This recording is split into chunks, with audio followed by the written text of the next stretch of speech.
Вось ёсць такая у нас у беларусаў звычка дзяліць людзей умоўна на тых, хто за Лукашэнку і на тых, хто за дэмакратычныя сілы. Але ж гэта сапраўды не так, таму што ёсць дзесьці пасярэдзіне гэтага людзі, якіх там Самая называюць. великая, Які называюцца большасць. Так. Які называюць так большасць. Мы нават як іх называюць, пазбіралі нейтралы, нявызначаныя, балота, а ёсць яшчэ акрэсленне такое, як назіральнікі. Хто ж гэтыя назіральнікі?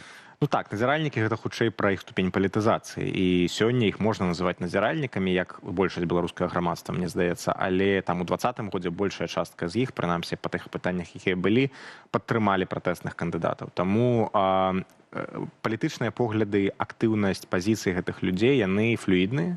І яны залежаць ад часу, так, ад часу, ад перыяду гісторыі Беларусі. І, напрыклад, там 20 год таму, калі Міленкевіч улучшаўся ў прэзідэнты, большасць гэтых людзей пасіўна альбо актыўна, альбо неяк падтрымлівалі Лукашэнку, таму што ён увасабляў дабрабыт, які нарастаў амаль дзесяцігоддзе перад гэтым. Так.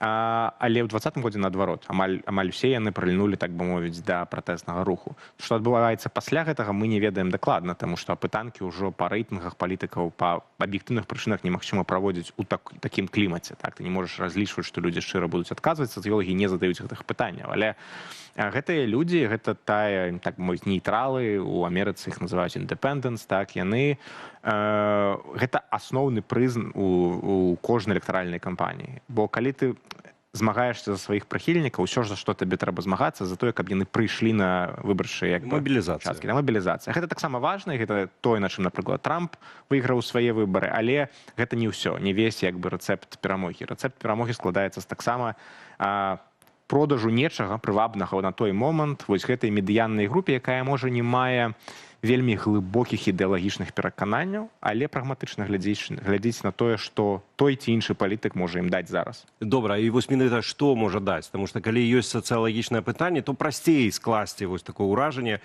да чаго людзі гарнуцца і так далей. Але ў сённяшняй сітуацыі, калі сацыялагічнае пытанне не працуюць, як павінны працаваць, ці можам мы ўвогуле разважаць пра тое, што можа мабілізаваць вось гэтых назіральнікаў, не будзем называць балота, нейтралаў, незалежных выбарцаў, што павінен прапанаваць? Это заробак, это бяспека, што гэта павінна? Ну, тое, што ты пералічыў, так, гэта, па-першае, зараз бяспека, гэта на тле просто на фоне вайны ва ўкраіне апошнія гады людзі адназначна адказваюць нават у тых пытаннях, якія праводзяцца, што мір і адсутнасць вайны гэта для іх галоўная каштоўнасць. І тут трэба прызнаваць тое, што Лукашенка апынуўся больш паспяховым для часткі беларускага грамадства ў сэнсе продажу вобразу таго, што это ён забяспечвае гэты мір у Беларусі, і пакуль Беларусь не паўнавартасны ўдзельнік вайны.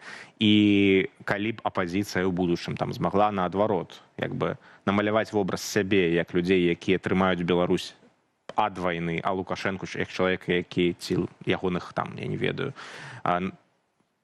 палітычных спадкаемцаў, так, як тых, хто заводзіць Беларусь у вайну, гэта было б вялікай заяўкай на поспех сярод нейтралаў.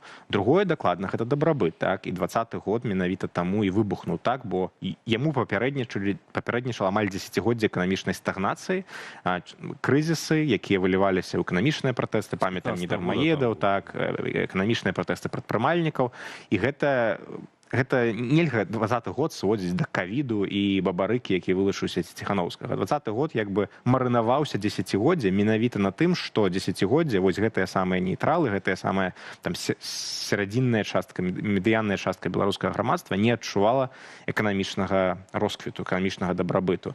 І так, зараз мы па меры таго, як вайна будзе ў людзей, будзем спадзявацца, што гэта так будзе адыходзіць на перыферыю іх інфармацыйнай, так бы мовіць, дыеты, у карцінку вяртаюцца эканамічныя пытанні. І тут тое, што ў Беларусі зараз адбываецца як бы стагнацыя эканомікі, расійскі рынак таксама перажывае заняпад, гэта як і ў 15-16 годзе, калі Лукашенка з гэтым сутыкнуўся, тады, калі таксама гэты мірны кансэнсус пачаў паціху разыходзіцца, калі людзі пабачылі, што вайна ва ўкраіне суцішваецца, а дэвальвацыі вяртаюцца ў жыццё.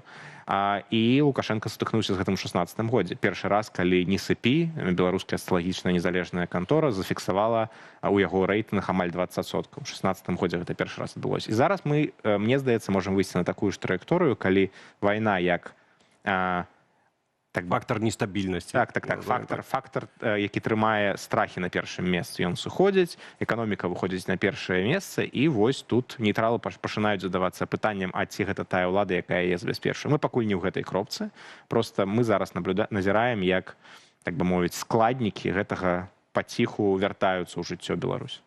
Артём, хто, якая персона могла б змабілізаваць вось гэтых назіральнікаў да зменаў? Якімі персона... Можа, вы можете назваць Я, магчыма, расчарую як бы рэдактараў ютуба-бложак Белсату, але я ўсё ж такі разважаю над гэтым не з пункту гледжання персона, а з пункту гледжання абставін. Калі абставіны складваюцца, персоны знаходзяцца. І банкір з нулевым вопытам у палітыцы і з вельмі такім непалітычным высокім голасам, ці, як бы мовіць, дамахазяйка, так, якая ніколі не была ў палітыцы, раптам становяцца народнымі героямі і кумірамі. Так? І таму я не магу сказаць, што персона тут на першым месцы. Але калі мы кажам пра якасці, на якія ёсць запыт, і пра тое, што мы ўжо казалі, мне здаецца, што наўрад ці гэта будзе радыкалізм, наўрад ці гэта будзе рэплікацыя лукашэнкаўскага стылю, то бок чалавек мусіць быць, па-першае, стрыманым, а па-другое, з павагай ставіцца да людзей. Вось гэтыя две якасці, калі яны накладаюцца на адчуванне крызісу, яны мабілізуюць людзей проста па прынцыпе таго, што нам патрэбен антыпод ад статус-кво.